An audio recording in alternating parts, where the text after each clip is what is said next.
La question à laquelle je vais répondre aujourd'hui se pose souvent en début de votre planification de voyage. Dans quel ordre visiter les parcs thématiques au Walt Disney World?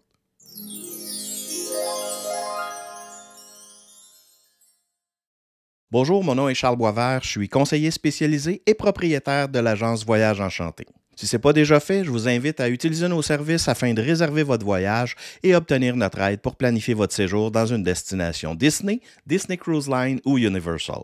Tous les détails pour nous contacter se trouvent dans la description sous cette vidéo. La question d'aujourd'hui en est une qui me tient particulièrement à cœur. Vous le savez peut-être, j'ai moi-même un petit rituel quand je visite le Walt Disney World, puis dans mon cas, j'ai besoin de commencer ça par le Magic Kingdom. Je veux voir le château absolument. Ça veut donc dire que peu importe cette capsule puis les pistes de décision que je vais vous offrir, vous êtes toujours libre d'avoir vos préférences et vos petits caprices. C'est votre voyage. Dans cette capsule, on va discuter des éléments à prendre en considération lorsque vous choisissez quel parc visiter, quel jour. Puis avec toutes ces informations, vous allez être en mesure d'évaluer vos besoins et de planifier le choix de vos journées de parc selon ce que vous préférez et priorisez. Puis pour ceux qui vont rester jusqu'à la fin de la capsule, je vais même vous donner un petit truc très utile pour la réservation de restaurant. Commençons par un premier élément à considérer, c'est le calendrier des événements. On parle ici d'événements qui peuvent influencer les heures d'ouverture d'un parc pour une journée précise, comme par exemple là, un événement spécial avec billets qui est offert par Disney, comme les soirées de Noël ou d'Halloween, ou ça peut être aussi un événement privé auquel le public n'a pas nécessairement accès. Donc, ce qu'il faut trouver, c'est si l'événement raccourcit les heures d'ouverture d'un parc, puis si oui, mais c'est quel parc qui est affecté par cet événement-là. Donc, on va tout simplement aller dans le calendrier officiel des heures d'ouverture et puis on va trouver ces renseignements-là. On peut aussi aller sur la liste des soirées.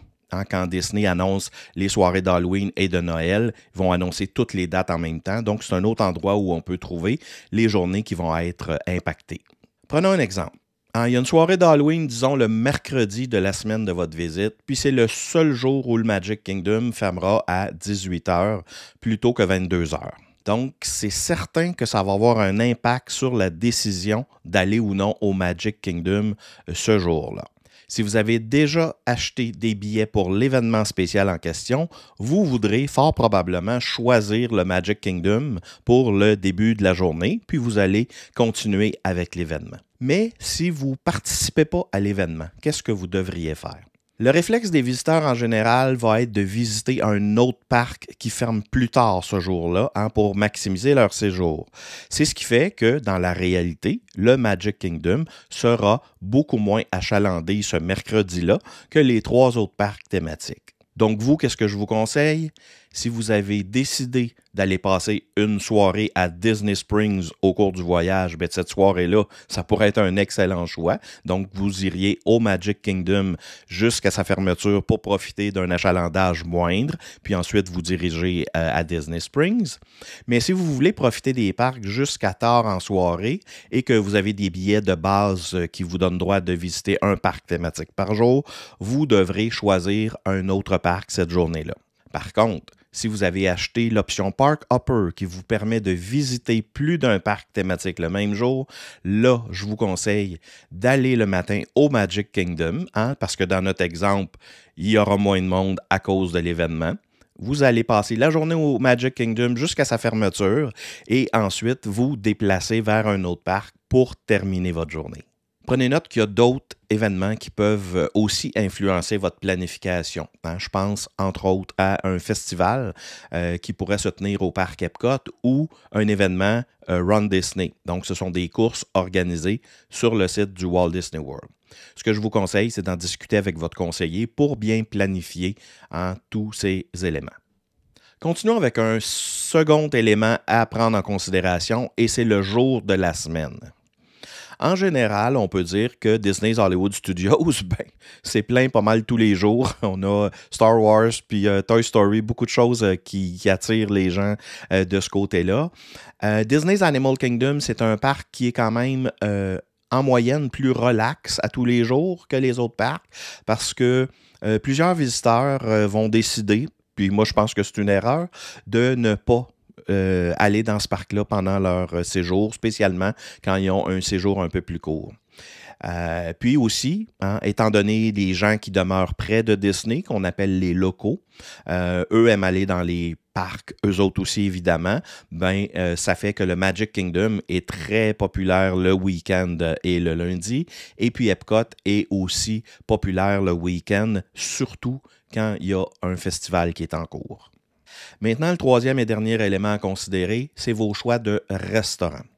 Si vous prévoyez manger dans un ou des restaurants avec service aux tables, personnage ou restaurant signature, ça peut influencer le choix du parc à visiter un jour donné, spécialement si c'est un restaurant qui est très populaire. Le plus facile, c'est toujours de prendre un exemple concret. Vous aimeriez manger au restaurant Space 220 qui est à Epcot et puis qui est un des restaurants aussi les plus populaires, donc les plus difficiles à obtenir en réservation. Si vous résidez dans un hébergement Disney, vous pouvez réserver vos restaurants pour la totalité de votre séjour, pour un maximum en fait de 10 jours, 60 jours avant votre date d'arrivée, à 6 heures du matin. Avec cet avantage-là, puis là, c'est là le truc que je vous ai promis au début de la capsule, je vous conseille de prévoir les restaurants les plus populaires à la fin de votre voyage pour augmenter vos chances de les obtenir. Donc, dans notre exemple, vous devriez planifier votre journée à Epcot vers la fin de votre séjour. Ça fait du sens tout ça? Avec toutes ces informations, vous devriez être mieux outillé pour décider quel parc visiter selon la journée pour que tout corresponde à vos objectifs de voyage. Évidemment, lorsque vous faites affaire avec l'un de nos conseillers, vous n'aurez pas à vous casser la tête avec tout ça. On est là pour vous conseiller, pour vous assister à planifier un voyage selon vos goûts, vos besoins et votre budget. Donc, notre équipe est hautement spécialisée dans les destinations Disney et va vous faciliter toutes ces étapes-là. Je vous remercie d'avoir pris le temps de visionner notre capsule. Si elle a été utile, je vous invite à laisser une mention j'aime et à vous abonner à la chaîne afin de nous témoigner votre soutien. Salut tout le monde!